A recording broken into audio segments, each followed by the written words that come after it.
Hi friends, welcome to Nila cooking. இன்றைக்கி நம்ம omapodi recipe தான் பார்க்க போகிறோம்.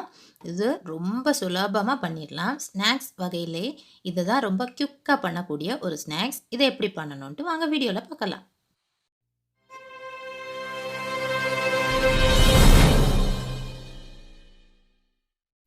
ஒரு டேபிள் ஸ்பூன் ஓமம் எடுத்திருக்கேன். இதை ஒரு மிக்சி ஜாரில் சேர்த்துடலாம். இது இப்போ நல்லா பொடி பண்ணிக்கலாம். இந்த மாதிரி பொடிச்சு எடுத்துக்கணும். இப்போ இதில் அரை கப் அளவுக்கு தண்ணி சேர்த்துடலாம்.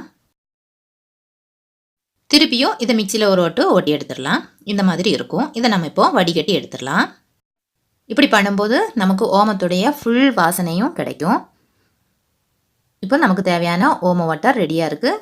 இதை மாற்றி வச்சிடலாம். நான் இங்கே 2 கப் அளவுக்கு கடலை மாவு எடுத்திருக்கேன்.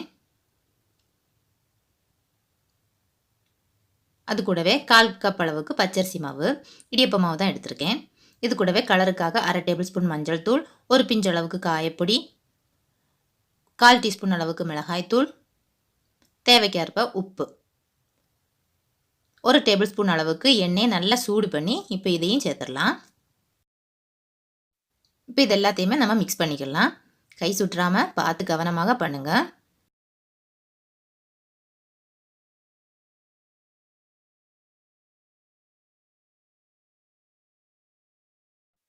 இப்போ இதை எல்லாம் நல்லா மிக்ஸ் ஆயிடுச்சு. எண்ணெய், மிளகாய் தூள், மஞ்சள் தூள் எல்லாமே நல்லா கலந்து நல்லா மிக்ஸ் ஆயிடுச்சு. இப்போ நம்ம ஓமத்தை அரைச்சி வடிகட்டி வச்சுருந்த தண்ணி ஊற்றி இந்த மாவை பிசைஞ்சிடலாம். தேவைக்கேற்ப தண்ணி ஊற்றி ஊற்றி பிசைஞ்சிக்கோங்க. இது சப்பாத்தி மாவு மாதிரி கெட்டியாக இருக்கக்கூடாது, கொஞ்சம் லூஸாக தான் இருக்கணும்.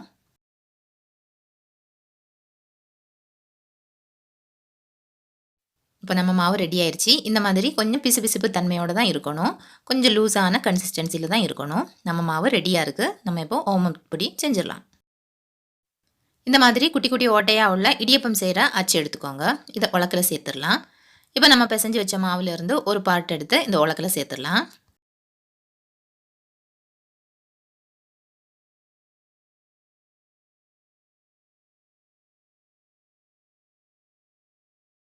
இப்போ எண்ணெய் இங்கே சூடாக இருக்குது.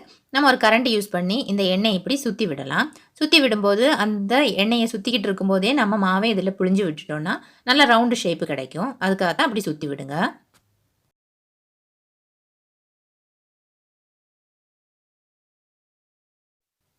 இந்த மாதிரி சுற்றி விட்டுக்கோங்க.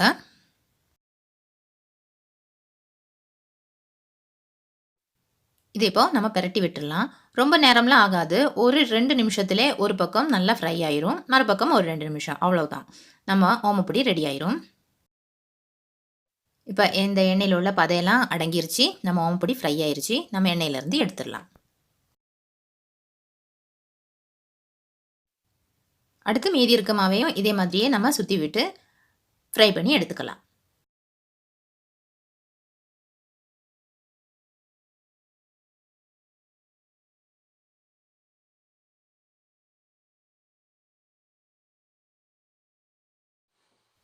பாருங்கள், நல்ல அழகான ஷேப்பில் வந்திருக்கு.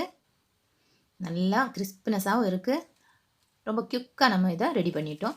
இப்போ நம்ம இதை நொறுக்கி விட்டுடலாம். சவுண்டு பார்க்கும்போதே உங்களுக்கு தெரியும் இது எவ்வளோ கிறிஸ்பினஸாக இருக்குன்ட்டு. அவ்வளோ கிறிஸ்பினஸாக இருக்குது. தீபாவளிக்கு மறக்காமல் இதை எல்லாருமே வீட்டில் ட்ரை பண்ணி பாருங்கள். இந்த வீடியோ பிடிச்சிருந்தா லைக் பண்ணுங்கள், ஷேர் பண்ணுங்கள், கமெண்ட் பண்ணுங்கள். இந்த மாதிரியான வீடியோஸுக்கு இந்த சேனலை சப்ஸ்கிரைப் பண்ணுங்கள். மறக்காமல் பக்கத்தில் இருக்க பெல் சிம்பலை கிளிக் பண்ணுங்கள். தேங்க்யூ ஃபார் வாட்சிங்.